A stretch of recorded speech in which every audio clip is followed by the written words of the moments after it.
मुझे बताएं खान साहब को क्यों छोड़ा? खान साहब को क्यों छोड़ा?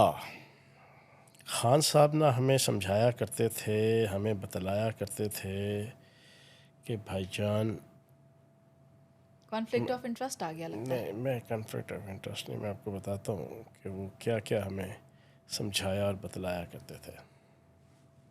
आज हमारी पाकिस्तानी फौज ना होती, इस मुल्क में आज आपको राइटिंग में देना 3 टुकड़े हुए होते।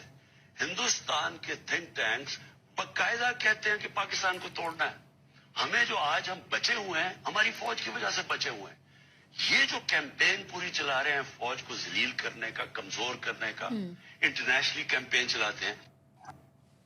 हमें ये बतलाया गया, हमें समझाया गया 17 साल, हमने ये सुना, हमने इसको हजम किया, हमने इसको एक्सेप्ट किया, हमने इसको अपने सर पे सवार किया, हमने इसको अपने दिमागों में बैठाया, हमने इसको अपने दिलों में सजाया, हमने इसको अपनी पलकों पे सजाया। जब इन्होंने उसका बिल्कुल उल्ट टर्न लेके उन्हीं यहूदी ताकतों और इजराइल के और मुल्क दुश्मन ताकतों को इंडियन रा के झंडे पे पाक फौज के खिलाफ ही, पाकिस्तान के उन अदारों के खिलाफ के जो पाकिस्तान की सॉवरेनिटी की जामन है, उनके खिलाफ जब जद्दोजहद शुरू की, हमने शुरू में समझाया, MPA थे, 62-63 आर्टिकल की ऑब्लिगेशंस थी कि नहीं जनाब, आहिस्ता आहिस्ता धीमे दामे दरमे सुखने पार्टी के अंदर।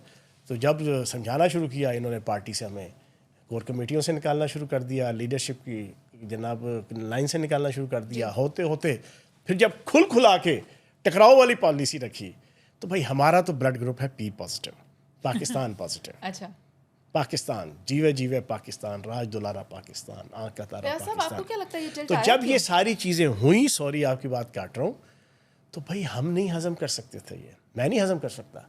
मैंने 17 साल PTI के प्लेटफॉर्म पे जनाब राना सनाउल्लाह से लेके, नवाज शरीफ से लेके, शहबाज शरीफ से लेके, आसिफ जरदारी से लेके, पीपल्स पार्टी से लेके, मौलाना फजल रहमान से लेके, MQM से लेके, इल्ताफ़ हुसैन के ख़िलाफ़ पाकिस्तान के मीडिया में 2013, 14, 15, 16 किसी की जुर्रत नहीं होती थी कि टॉक शो के अंदर जाना कोई बात कर सके इलेक्ट्रॉनिक मीडिया की।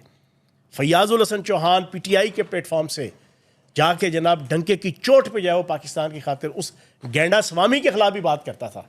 ठीक है ना जी, हमने हर किस्म की दुश्मनी मोल ली, अपनी रियासत और धरती माँ की दुश्मनी तो नहीं मोल ले सकते ना। तो जब वो दुश्मनी मोल उन्होंने ली, हमने छोड़ दिया। मैं आपका नैरेटिव समझती हूँ, लेकिन ये टिल्ट आया तो क्यों आया? यार देखो, टिल्ट चीज़ें भुगती ना, एक साल भुगती चीज़ें, मुसलसल भुगती, देखते रहे, समझाते रहे। आपने फ़ौज को गद्दार कहना शुरू किया, न्यूट्रल कहना शुरू किया, मीर जाफ़र कहना शुरू किया, मीर सादक कहना शुरू किया, डर्टी हैरी कहना शुरू किया, कातिल कहना शुरू किया, समझाया ना करो ना करो ना करो ना करो। फिर एंड में 9 मई हुआ। 9 मई के बाद 12 मई को जब कायदे नकामे बगावत बाहर आए और चीफ जस्टिस बंदयाल साहब ने अपनी जनाब नैब की मर्सिडीज़ भेज के उनको बुलवाया और अपनी इस अंदाज से इस्तकबाल किया, ये आपका इंतज़ार था, देर लगी आने में तुमको, शुक्र है फिर भी आए। तो मेरा माही छैन छबीला, मैं तो नाचूंगी वाला माहौल बनाया हुआ था। ठीक है जी, अदलिया ने वो जनाब वहाँ से रिहा होके आए, रिहा होके आने का उनका स्टाइल, और सारी दुनिया ने देखा था क्या आकड़ थी, क्या तकब्बुर था, क्या गरूर था, क्या रऊनत थी। वापस आके पहली मीटिंग रखी जनाब 14 तारीख को। अच्छा, 12 तारीख को रहा हुआ, 12 मई को, 14 तारीख को पहली मीटिंग लीडरशिप की, जूम मीटिंग जिसका आप हवाला देते हैं। जूम मीटिंग, उसमें जनाब मैं था, शिबली फराज था, आपका तैमूर झगड़ा था, आतिफ खान था, ये सारे लोग थे। ये तो नए नए जितने जो ना ये चले चांटे हैं, ये तो साल की पैदावार है। अभी उस मीटिंग के अंदर एक बात की उन्होंने, तो बड़ी अलार्मिंग थी। क्या?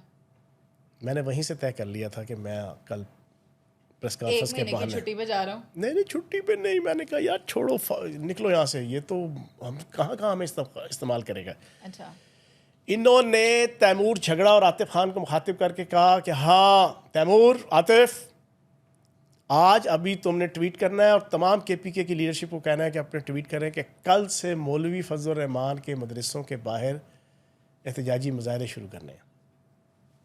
यार ना लेना ना देना, अभी 9 मई की जिनसे सहर से, गम से ना कौम बाहर आई, ना पीटीआई के कारकुनान बाहर आए।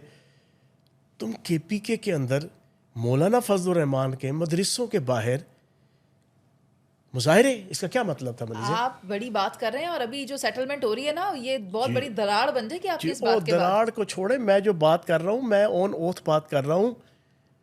दोनों को लो, तैमूर झगड़ा को, रातिफ खान को, कि कुरान पे हलफ दे के कहें कि 14 तारीख की मीटिंग को ये उससे बात, अच्छा ये बात कही ना, उनके तो पांव तले ज़मीन निकल गई ना पहले। इसका क्या मतलब है? इसका मतलब था डायरेक्ट दंगा फसाद, डायरेक्ट खाना जंगी पाकिस्तान के अंदर और केपीके के अंदर गली मोहल्लों में।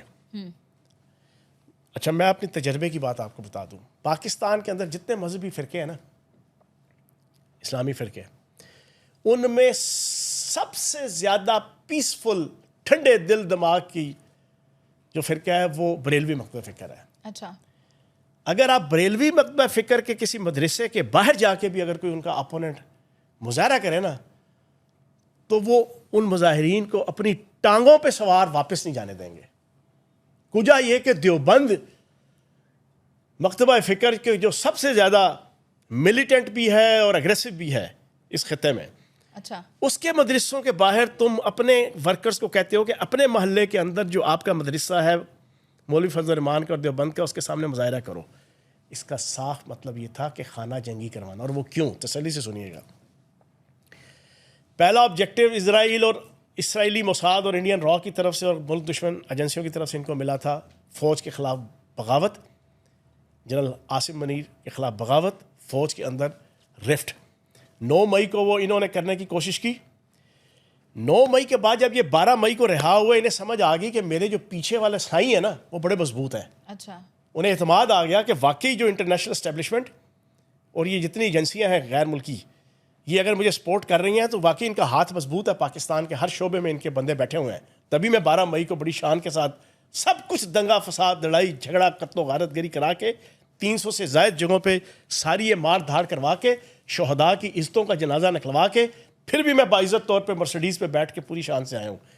अगली पॉलिसी उसको ये दी गई कि अब तुमने पूरे पाकिस्तान में फ़िरका वारियत के नाम पे, मज़हब के नाम पे अपने मुखालिफ अपोनेंट के साथ झगड़ा करके तुमने कत्लो गारतगरी और दंगा फसाद कराना है। ठीक है। उसके लिए मौलवी फजल रहमान के मदरसों के बाहर मुजाहरे की इसने जनाब, वो दोनों तो आयमा शाही की, मैंने फ़ौरन हाथ किया। मैंने कहा खान साहब एक मिनट मुझे बात करना है। अच्छा, मुझे पिछले 8 माह से ये साहब बहादुर मीटिंग्स के अंदर अगर मैं बैठा भी हूँगा या जूम मीटिंग में, ये मुझे बात नहीं करने देते। तो उन्हें पता था ये ऐसी बात करेगा, ये लोगों के ज़हन ख़राब करेगा। अच्छा,